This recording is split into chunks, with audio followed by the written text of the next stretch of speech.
ભરૂચ કલેક્ટરની અખિલ ભારતીય સફાઈ મજદૂર કોંગ્રેસ દ્વારા બાબા સાહેબ આંબેડકર વિશે ટિપ્પણી બદલ અમિત શાહની પદભ્રષ્ટ કરવા રજૂઆત કરવામાં આવી છે। ભરૂચ જિલ્લા અખિલ ભારતીય સફાઈ મજદૂર સંઘ દ્વારા સંસદમાં ગૃહમંત્રી અમિત શાહના ડોક્ટર બાબા સાહેબ આંબેડકર અંગે વિવાદિત નિવેદન બદલ આવેદન પાઠવી વિરોધ નોંધાવ્યો હતો। રાષ્ટ્રપતિને સંબોધીને આપેલા આવેદનમાં જણાવ્યું હતું કે ગૃહમંત્રીના આવા નિવેદનથી સમગ્ર દેશના આદિવાસી, દલિતો અને મુસ્લિમ સમાજ ભારે નારાજગી અનુભવી રહ્યો છે।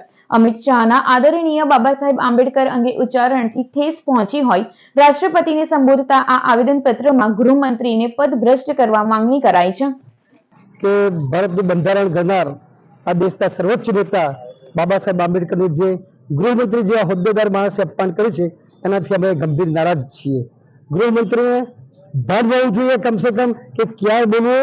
એક તો રાજ્યસભામાં બોલે છે, રાજ્યસભાની જે મર્યાદા એ પણ ભૂલી ગયા છે, એમના હોદ્દાની પણ મર્યાદા ભૂલી ગયા છે અને એવું સમજી બેઠા છે કે આ સમાજ શું કલ્યાણ છે। આપણે જે બાબા સાહેબ આંબેડકરની ટીકા કરી, આંબેડકર આંબેડકર આંબેડકર આંબેડકર આમ બોલે એ બહુ જ ગંભીર બાબત છે। તમને એ ભાન નથી રહેતું કે દલિતો ઊંચા થશે અને ઉભરાશે તો તમારી શું હાલત કરશે। આજે મેં ભરૂચના વાલ્મીકી સમાજ જે એમના પર આક્રોશ ઠાલવે છે, હવે તો સરકાર એવી માંગણી કરે છે કે આવો મહામંત્રી આવો મંત્રી જ ના જોઈએ।